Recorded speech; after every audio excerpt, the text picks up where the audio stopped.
Good morning friends, आप सबों का हमारे चैनल के ट्यूटोरियल्स में स्वागत है। आज जो हम टॉपिक डिस्कस करने जा रहे हैं वो है अति लघु उत्तरीय वस्तुनिष्ठ प्रश्नोत्तर। Very short answer, one word answer. Hindi का ही है। AEC ability enhancement course 1 MIL Hindi, ठीक है, सेमेस्टर 1 के छात्रों के लिए। MIL AEC ability enhancement course 1 का very short one word answer. आइए देखते हैं। क्वेश्चन नंबर 1, हिंदी किस परिवार की भाषा है? तो इसका उत्तर हो जाएगा भारोपीय परिवार। क्वेश्चन नंबर 2, सरकारी कामकाज की भाषा को क्या कहा जाता है? इसका उत्तर हो जाएगा राजभाषा। सरकारी कामकाज की भाषा को क्या कहा जाता है? राजभाषा। क्वेश्चन नंबर 3, हरिशंकर परसाई का जन्म कब हुआ था? तो इसका उत्तर हो जाएगा 22 अगस्त 1924। 22 अगस्त 1924। क्वेश्चन नंबर 4, कबीरदास हिंदी साहित्य के किस काल के कवि हैं? इसका सही उत्तर हो जाएगा भक्ति काल। कबीरदास हिंदी साहित्य के भक्ति काल के कवि। क्वेश्चन नंबर 5, महाप्राण किस कवि को कहा जाता है? तो इसका उत्तर हो जाएगा सूर्यकांत त्रिपाठी निराला। नेक्स्ट क्वेश्चन, हिंदी भाषा की लिपि क्या है? देवनागरी। मानक हिंदी का मूल आधार क्या है? खड़ी बोली।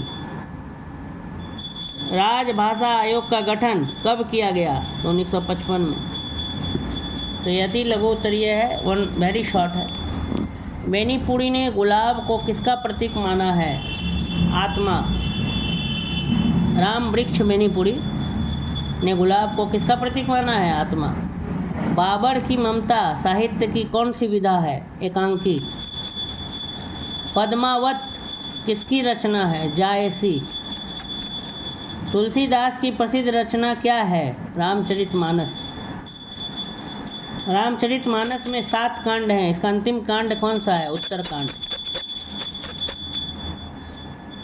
बापू के रचनाकार कौन है? रामधारी सिंह दिनकर। जायसी ज्ञान मार्गी कवि हैं अथवा प्रेम मार्गी? तो प्रेम मार्गी। देवनागरी लिपि की उत्पत्ति किस लिपि से हुई है? ब्राह्मी लिपि। भारतीय संविधान के किस अनुच्छेद में राजभाषा संबंधी प्रावधान उपबंधित हैं? तो अनुच्छेद 343।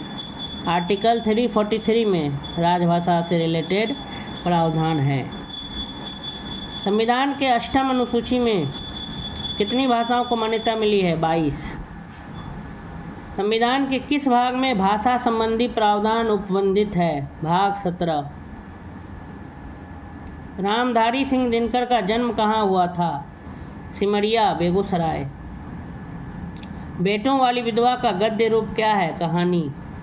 बेटों वाली विधवा का कहानीकार कौन है? प्रेमचंद। बेटों वाली विधवा कहानी की प्रमुख पात्रा फूलमती कौन है?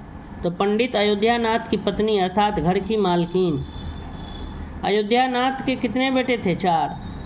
पंडित अयोध्यानाथ के बेटों के नाम बताएं। तो कामतानाथ, उमानाथ, दयानाथ और सीतानाथ। ये कहानी से रिलेटेड सवाल सब है। इसका कहानी आपको पढ़ेंगे हम लोग, बेटों वाली विधवा, तब क्लियर हो जाएगा। फिलहाल अभी ऑब्जेक्टिव की तरह से याद कर लेंगे कि अयोध्यानाथ के कितने बेटे हैं? 4। पंडित अयोध्यानाथ के बेटों के नाम तो कामतानाथ, उमानाथ, दयानाथ और सीतानाथ। पंडित अयोध्यानाथ की बेटी का नाम कुमुद। मुरारी लाल किस कहानी का पात्र है? बेटों वाली विधवा कहानी का। पात्र माने कैरेक्टर, कौन सी कहानी का कैरेक्टर है? मुरारी लाल जो है तो बेटों वाली विधवा में। कुमुद का विवाह किससे हुआ? दीनदयाल से। कुमुद का विवाह किससे हुआ? दीनदयाल से। भय की साहित्यिक विधा क्या है? निबंध। भय की साहित्यिक विधा निबंध है। भय किस प्रकार का निबंध है? मनोभाव से संबंधित। भय का निबंध लेखक आचार्य रामचंद्र शुक्ल। गेहूं और गुलाब के लेखक राम वृक्ष बेनीपुरी। गेहूं और गुलाब का साहित्यिक रूप निबंध।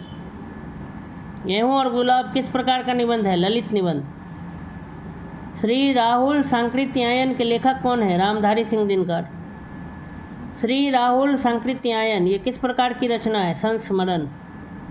सदाचार का ताबीज के लेखक कौन है? हरिशंकर प्रसाद। सदाचार की ताबीज की गद्य विधा क्या है? व्यंग। बाबर की ममता के लेखक देवेंद्र नाथ शर्मा। बाबर की ममता किस प्रकार की गद्य रचना है? एकांकी। कबीर ग्रंथावली के संपादक कौन है? माता प्रसाद गुप्त। भक्ति काल के अंतर्गत निर्गुण काव्य धारा के किस शाखा के कवि हैं? ज्ञानाश्रयी शाखा। कबीर के राम कौन है? निर्गुण। कबीर की भक्ति निर्गुण। कबीर के गुरु रामानंद। पद्मावत के संपादक वासुदेव शरण अग्रवाल। पद्मावत के कवि मलिक मोहम्मद जायसी। मंडप गमन खंड जायसी के किस काव्य से लिया गया है? पद्मावत।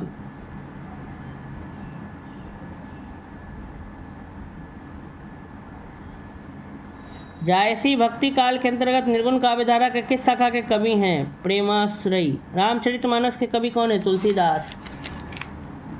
पुष्प वाटिका प्रसंग के कवि तुलसी। पुष्प वाटिका का प्रसंग और तुलसी के रामचरितमानस के किस कांड से लिया गया है? बालकांड। तुलसी भक्ति काल के अंतर्गत सगुण काव्य धारा से किस शाखा के कवि हैं? रामाश्रयी शाखा, राम भक्ति शाखा। तुलसी के राम सगुण। तुलसी की प्रमुख भक्ति दास से भक्ति। तुलसी के गुरु नरहरि दास। समन्वय का कवि या लोकनायक किस कवि को कहा जाता है? गोस्वामी तुलसीदास को। वाणी का डिक्टेटर किस कवि को कहा जाता है? कबीरदास को। किस कवि की भाषा को सदुक्करी कहा गया? कबीर को। कबीर का शाब्दिक अर्थ है महान। रामचरित की भाषा अवधी। दुर्दशा कविता किसकी है? भारतेंदु हरिश्चंद्र। भारतेंदु किस काल के कवि हैं? आधुनिक काल। राज ने अपने रखवाली की कविता का कवि सूर्यकांत त्रिपाठी निराला। निराला आधुनिक युग के अंतर्गत किस काव्य धारा के कवि हैं? छायावादी काव्य धारा। राजे ने अपनी रखवाली की किस प्रकार की रचना की है? प्रगतिवादी, यथार्थवादी। राजे ने अपनी रखवाली की कविता निराला के किस काव्य संकलन से संकलित है? राग विराग। राग विराग के संपादक कौन हैं? तो राग विराग के संपादक हैं रामविलास शर्मा। तो इस प्रकार से one word very short answer भी हमने जो है आज डिस्कस कर लिया। MIL AEC ability enhancement course 1 semester 1 के हिंदी विषय का। अगर आपको ये वीडियो अच्छा लगा है तो मेरे चैनल को सब्सक्राइब करें, लाइक करें, शेयर करें, कमेंट करें, आपको फीडबैक दें हमारा वीडियो कैसा लगा आपको, और अधिक से अधिक लोगों को जो है सब्सक्राइब करने के लिए प्रेरित करें। धन्यवाद।